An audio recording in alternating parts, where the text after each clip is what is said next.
Michael Trabia est aujourd'hui en charge de l'innovation au sein du groupe Orange. Oui, parfait. Une petite musique. Michael Trabia est un pur télécom. Il a été diplômé, c'est un X-Télécom, et il a fait toute sa carrière. J'ai l'impression qu'il a à peu près travaillé dans toutes les entreprises qui vont intervenir, qui vont intervenir aujourd'hui au cours de cette conférence, sauf chez Free Iliad, il n'a pas été, mais sinon il a travaillé chez TDF, il a été conseiller technique à plusieurs reprises auprès de différents ministres, il a travaillé à l'ARCEP, et il a rejoint le groupe Orange en 2011, il était en charge des affaires publiques, il a ensuite été le secrétaire du comité exécutif du groupe et il était directeur de cabinet du président, du PDG Stéphane Richard.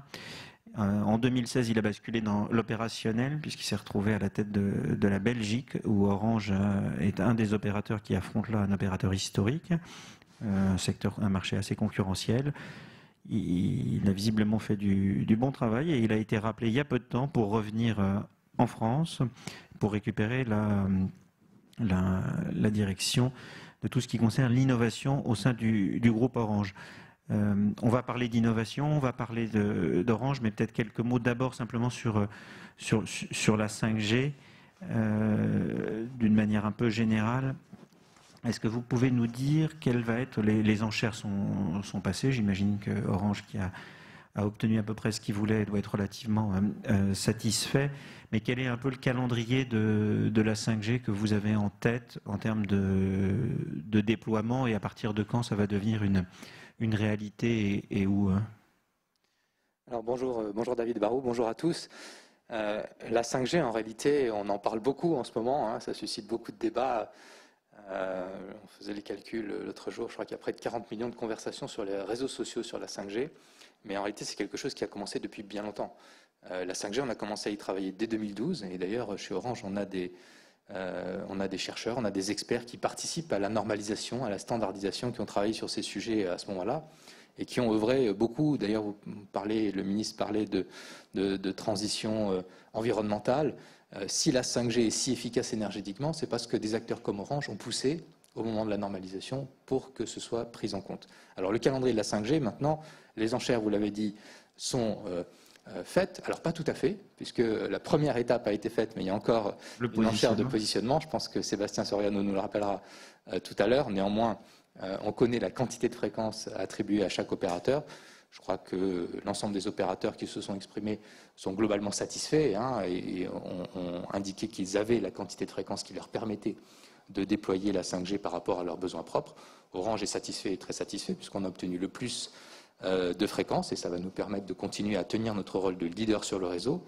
Et la prochaine étape, maintenant, au-delà de la finalisation de ces enchères, eh bien, ça va être le lancement de la 5G. Et pour le coup, nous prévoyons un lancement d'ici la fin de l'année, donc c'est demain, puisqu'on est déjà au mois d'octobre. On n'a pas encore complètement les fréquences, encore une fois, et donc le plus vite possible, la 5G sera disponible. Alors le déploiement va être progressif, évidemment, parce qu'il faut aller sur le terrain, il faut déployer des équipements, il faut modifier des antennes. Donc ça ne va pas se faire partout sur toute la France, comme ça a toujours été le cas d'ailleurs pour toutes les technologies. Quand on a déployé la 2G, la 3G, la 4G et maintenant la 5G, c'est un déploiement progressif. Et donc voilà, la 5G, c'est demain. En termes d'usage, la 5G, on a parfois l'impression qu'il y a deux discours. Il y a un discours qui est on nous vend un avenir super avec plein de nouveaux services et en même temps, la réalité quand on parle aux opérateurs, c'est que dans un premier temps, c'est surtout un outil pour lutter contre la saturation des réseaux. Où se situe selon vous la vérité? Est-ce que en fait, la vraie priorité aujourd'hui, si vous allez déployer la 5G, c'est essentiellement place de la Concorde pour éviter la saturation des réseaux? Alors pas seulement, je vous rassure, mais moi je veux quand même rappeler une chose, et tous ici, avec des acteurs de l'industrie des télécoms, parfois on entend des choses qui sont un peu choquantes. Moi je veux rappeler qu'on fait un métier formidable. Avec les télécoms, on permet aux gens de communiquer, on permet aux gens de s'informer, on permet aux gens de se divertir aussi, parfois ça fait du bien. On permet aux gens de s'éduquer. En période de confinement, on a vu à quel point c'est important.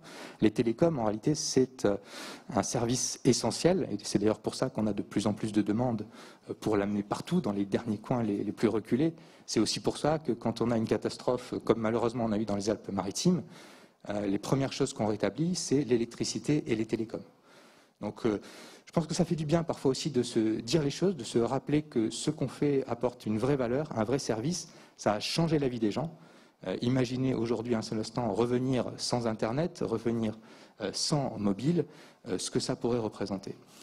Donc la 5G maintenant, qu'est-ce que ça va apporter? Où est-ce qu'on en a besoin? On en a besoin effectivement, vous l'avez dit David Barou, d'abord pour faire face à la croissance du trafic. On sait que nos clients, et c'est très bien parce que les usages numériques se développent, consomment à peu près en moyenne autour de 40% de data en plus tous les ans. Et donc, comme à chaque fois, au bout d'un moment, on arrive au bout des technologies actuelles, ce qui est le cas aujourd'hui avec la 4G ou demain avec la 4G. Et donc, on a besoin de déployer de nouvelles capacités. Et avec la bande des 3,5 GHz, on a ces nouvelles capacités avec une technologie qui est aussi plus efficace. Et ça, c'est très important, puisque si on n'arrive pas à améliorer l'efficacité technologique, en réalité, le coût va augmenter, la facture énergétique va augmenter. Et donc, tout notre enjeu dans notre industrie, et c'est ça qui est aussi formidable, c'est qu'on arrive à améliorer notre efficacité technologique au même rythme que la croissance des usages. Donc oui, plus de trafic, on en a besoin pour les utilisateurs, mais aussi une expérience qui sera bien meilleure. On a fait des tests 5G. Les utilisateurs nous disent que la satisfaction est multipliée par 2 avec la 5G. Alors même qu'il n'y a pas forcément de nouveaux services en tant que tel, mais c'est de la fluidité, c'est de l'expérience. Et puis on en a besoin aussi beaucoup pour les entreprises, ça a été dit. On a beaucoup de cas d'usage pour l'entreprise. C'est une vraie rupture en réalité. Autant pour le grand public dans un premier temps, c'est vrai qu'on va être dans une évolution de l'expérience. Une expérience sera toujours meilleure, mais pour les entreprises, on est dans une innovation de rupture puisqu'on va pouvoir, pour la première fois, passer d'une connectivité one size fits all à une connectivité à la demande. C'est-à-dire qu'on va pouvoir garantir des débits, garantir de la bande passante pour certains usages critiques. Et ça, c'est essentiel pour des sites industriels qui ont des besoins de communication critique, par exemple. On doit pouvoir communiquer, même en cas de crise, même en cas de saturation des réseaux, pour les services de sécurité. C'est aussi indispensable pour la fiabilité d'une usine, une usine intelligente, l'industrie 4.0. On va pouvoir connecter, grâce à la 5G, des machines-outils.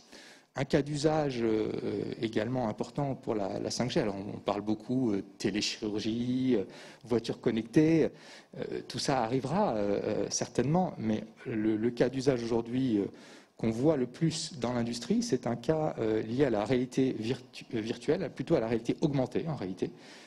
C'est des techniciens d'intervention, on a beaucoup de techniciens sur les sites industriels, sur des équipements technologiques qui doivent intervenir.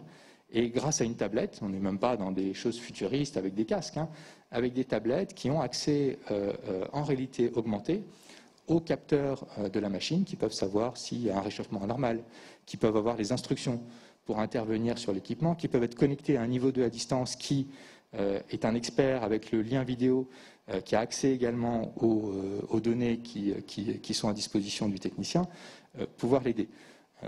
On a beaucoup d'industriels aujourd'hui, on l'a démontré chez Schneider Electric par exemple, on a beaucoup d'industriels qui sont aujourd'hui partenaires d'Orange, partenaires d'autres opérateurs pour développer ces cas d'usage, mais on développe aussi, vous avez dit que j'étais en Belgique pendant ces 4 dernières années, sur le port d'Anvers qui est le deuxième port européen, un port très important avec beaucoup d'acteurs industriels, on a près d'une dizaine de partenaires industriels qui développent ça, y compris le port lui-même. On a développé par exemple la 5G sur des remorqueurs, pour remonter les images radar de ces remorqueurs avec la latence extrêmement faible de la 5G, ça permet d'assembler toutes les images de tous les remorqueurs et d'avoir une situation beaucoup plus précise, beaucoup plus fiable, et donc d'améliorer la sécurité du trafic dans le port.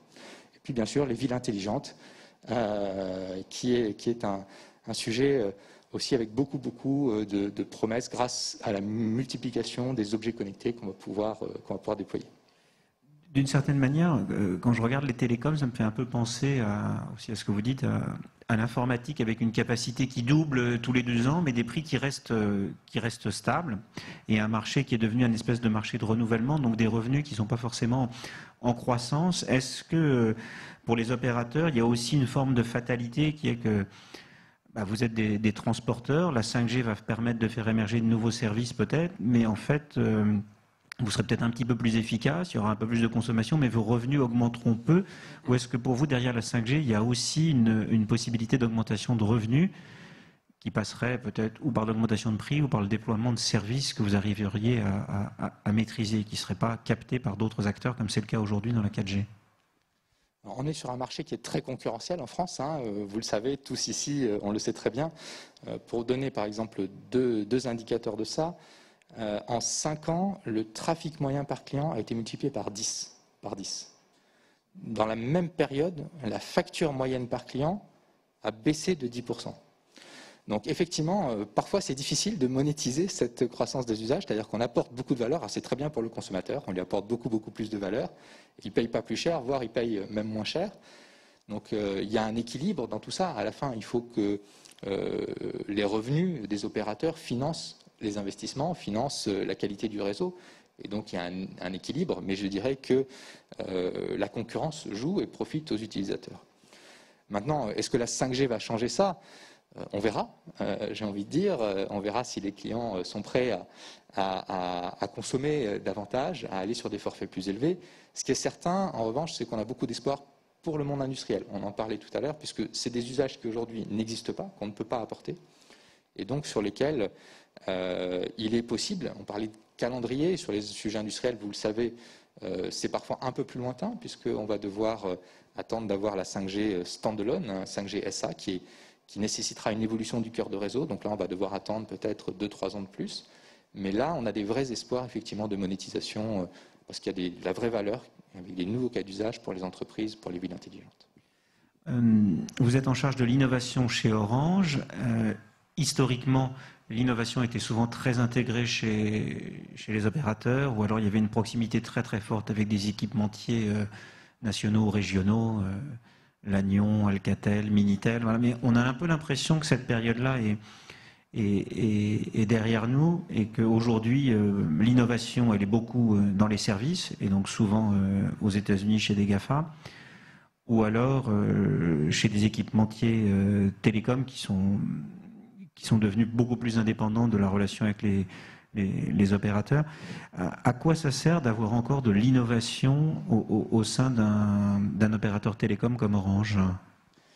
Alors, certains, on peut se poser la question. D'ailleurs, il y a des opérateurs qui n'ont pas d'innovation, hein. Chez Orange, on a choisi de maintenir une capacité importante d'innovation, mais aussi de recherche. On a de la recherche fondamentale. On participe encore une fois aux instances de normalisation. Moi, je crois, si vous voulez, on parlait d'innovation sur les réseaux, sur les services. Il y a encore beaucoup d'innovation sur les réseaux. C'est vrai qu'on met beaucoup en avant les services, hein, mais regardez simplement l'évolution de nos réseaux. Regardez la fibre optique sur le fixe. Regardez la 5G qui arrive, la virtualisation des réseaux qui est devant nous. On a des ruptures technologiques importantes et qu'il faut bien comprendre, qu'il faut bien maîtriser pour ne pas finalement devenir simplement un acteur qui va acheter à Ericsson ou un autre un réseau clé en main, et qui va demander au même Ericsson ou à Nokia ou à Huawei, peu importe, encore qu'il soit moins en odeur de sainteté en ce moment, de l'exploiter pour lui.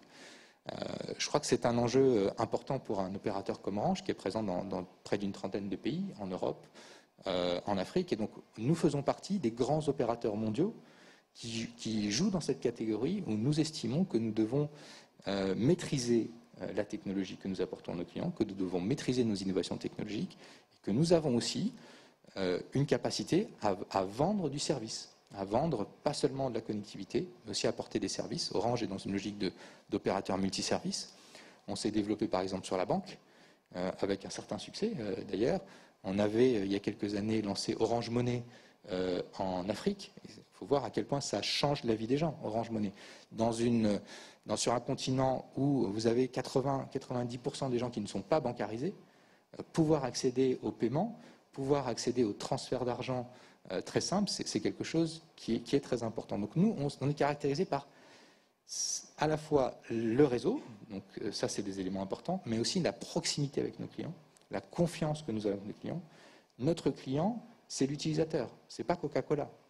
Et donc ça nous rend légitimes pour apporter effectivement un certain nombre d'innovations, un certain nombre de services à nos clients.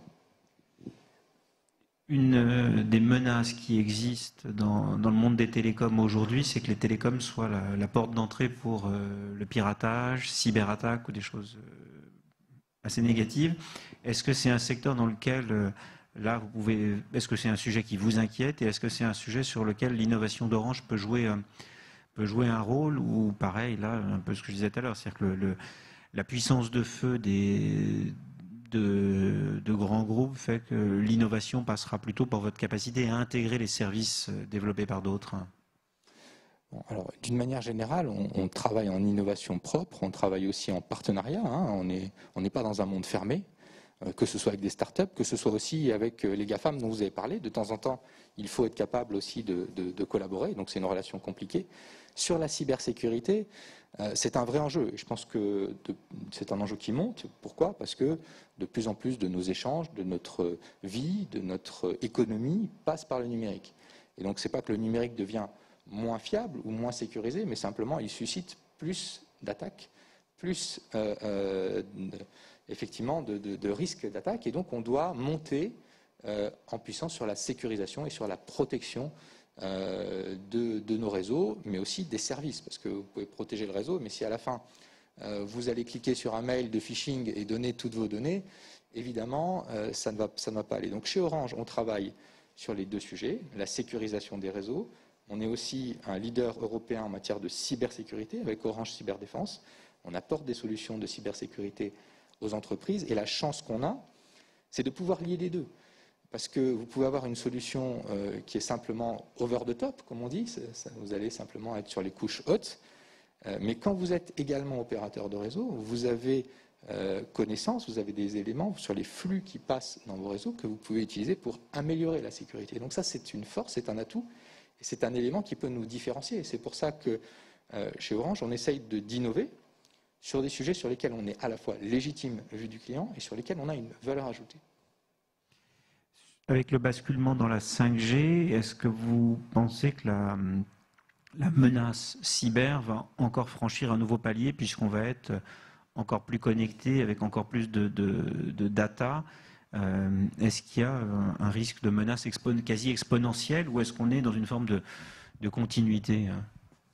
Alors, bon, la bonne nouvelle, c'est que la 5G est plus sécurisée hein, en termes sur l'interface radio, et c'est une interface qui est encore davantage sécurisée. Mais la menace cyber ne va faire que croître. Voilà, nos échanges de numérique sont de plus en plus importants, donc la menace cyber, elle croît. La 5G en soi ne va pas changer ou apporter une rupture majeure par rapport à ça. Pour autant, la menace cyber, elle est là, elle est en croissance. On peut tous y être confrontés, toutes les entreprises peuvent y être confrontées, même les particuliers. Et donc, il faut qu'on puisse monter notre niveau de défense. Et je crois que c'est très important pour toutes les entreprises. On a vu des cas, malheureusement, y compris pendant le confinement, en pleine crise sanitaire. On a des hackers qui vont s'attaquer à des hôpitaux, qui vont s'attaquer là où ça fait mal. Et donc, c'est important de bien se protéger en amont, de bien faire ses analyses de risque, d'avoir les bons outils et, en cas de crise, de pouvoir y répondre. Donc, chez Orange, on a toute cette palette, d'ailleurs, de services avec Orange Cyberdéfense. Dans la data, quel va être l'impact de la 5G sur le volume de data qu'on a à traiter? Vous dites donc on est sur un rythme de croissance de 40% par an. Si ça continue, est-ce qu'on va être submergé finalement sous un flot de data qu'on n'arrivera pas forcément à traiter? Alors c'est une grande question. Où est-ce que ça va, jusqu'où ça va aller? On est dans la boule de cristal, hein, pour être honnête. Moi, ce que je peux dire simplement, c'est que au début, vous avez des taux de croissance qui sont très élevés. D'ailleurs, on l'oublie. Hein. Aujourd'hui, on parle de taux de croissance de 40%, ça paraît très élevé. En réalité, au début, quand la 3G est montée en puissance, quand la 4G est arrivée, on était sur des taux de croissance plutôt de l'ordre de 100%.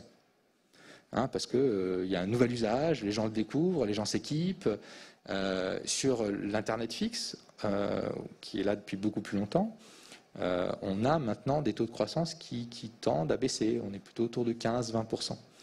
Donc c'est difficile de dire est-ce que ça va continuer à plus 40% pendant combien de temps, est-ce que ça va baisser. Ce qui est certain, c'est que la croissance des usages va se poursuivre. Voilà. À quel point, on verra bien,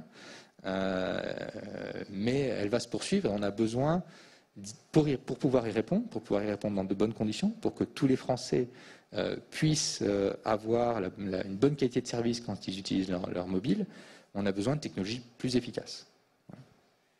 Le ministre en parlait tout à l'heure, il y a une forme de réticence ou de débat permanent autour de l'innovation en France. On le voit sur la 5G, on le verra peut-être demain sur la vaccination. On le voit sur d'autres thèmes. En fait, il y a une forme de méfiance de nos concitoyens ou d'une partie de la population par rapport à l'innovation. Est-ce que c'est quelque chose qui vous inquiète en tant qu'acteur de l'innovation ?